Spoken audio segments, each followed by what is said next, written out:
Boa tarde, gente. Nosso trabalho foi sobre a imunologia dos vírus.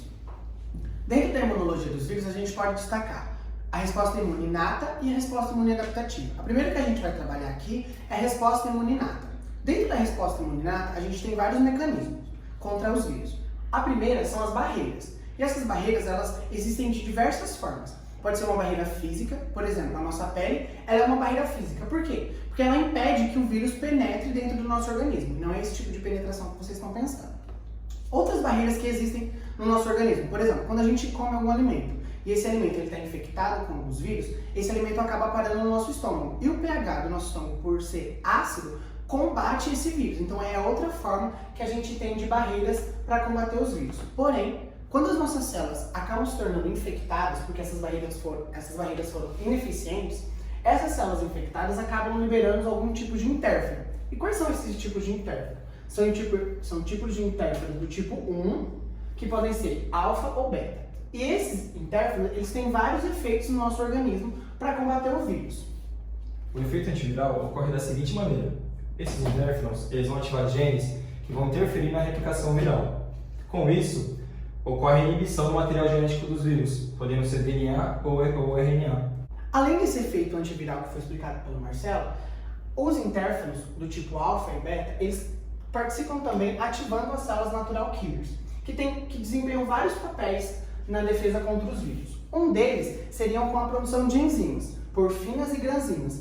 Essas enzimas são responsáveis pela produção de poros nas células infectadas. E quando a gente tem a produção desses poros nessas células infectadas, a gente acaba tendo uma lise osmótica, ou seja, a célula que estava infectada acaba morrendo. E isso, consequentemente, mata o vírus. Além disso, quando uma célula é infectada por um vírus, por esse vírus estar ali dentro usando os materiais genéticos dessa célula, essa célula acaba tendo uma diminuição da síntese proteica. E com isso, a gente tem a diminuição do MHC de classe 1. E quando a gente tem essa diminuição do MHC de classe 1, essas natural killers, elas percebem essa diminuição desse receptor e acabam sendo ativadas. Além disso, as natural killers, quando elas são ativadas, elas acabam produzindo um tipo de interferon, que é o interferon gama. Esses interferons, eles são responsáveis pela ativação de macrófagos. Esses macrófagos, eles serão responsáveis por duas coisas. Pela fagocitose, ou seja, eles vão até a célula que está infectada e vão fagocitar essa célula para destruir essa célula, combatendo assim os vírus.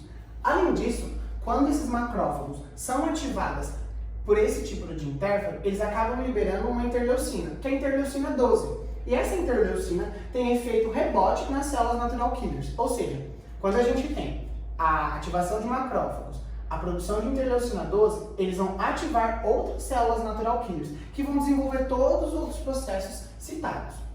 Além de tudo isso que foi dito, a gente pode destacar a participação do sistema complemento. Porque quando a gente tem células infectadas, elas conseguem também ativar o complemento. E isso ajuda a combater os vírus. Bom, agora a gente vai falar sobre a resposta imune adaptativa referente à imunologia dos vírus. E primeiro a gente vai falar sobre a resposta imune celular. Como que os linfócitos TCD4+ vão ser ativados? Eles vão reconhecer o MHC de classe 2 nas células infectadas pelos vírus e essas células elas vão ser englobadas pelas APCs. Aí a APC vai expressar o MHC de classe 2, o linfócito TCD4 vai reconhecer e por meio da interleucina 12 ele vai conseguir se diferenciar no perfil TH1.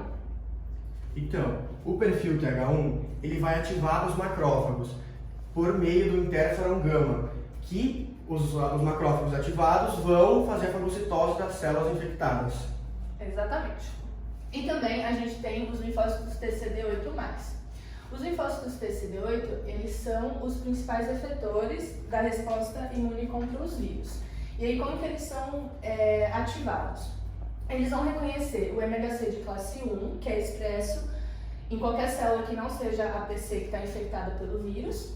E aí, os linfócitos TCD8 conseguem ser ativados. E aí, do mesmo modo que as células NK da resposta imune inata, eles vão liberar enzimas como as perforinas e as granzimas e vão provocar a lise osmótica das células infectadas. Continuando, a resposta imune adaptativa, além da resposta imune celular, a gente também tem a resposta imune humoral. E como que ela vai acontecer? Os linfócitos B, que também são um tipo de APC, vai englobar a célula infectada pelo vírus e a partir do MHC de classe 2 vai fazer a apresentação para os linfócitos TCD4, lembrando que essa apresentação ocorre nos órgãos linfáticos secundários, como os linfonodos ou o baço, e aí o linfócito TCD4+, vai por meio de uma coestimulação, dar o start para o linfócito B produzir anticorpos. Aí é importante lembrar que os anticorpos, na resposta imune contra os vírus, eles só conseguem agir quando os vírus eles estão no meio extracelular. E o principal anticorpo da imunologia dos vírus é o IgG. É importante lembrar também que o IgM ele já está presente na nossa circulação. E além dos anticorpos, os linfócitos B vão produzir as células de memória. Aí quais são as principais funções dos anticorpos na imunologia dos vírus? Fazer a opsonização, e a opsonização ela vai relacionar tanto a resposta imune celular com a resposta imune humoral, e além disso, os anticorpos eles vão impedir a adesão e entrada dos vírus em células saudáveis.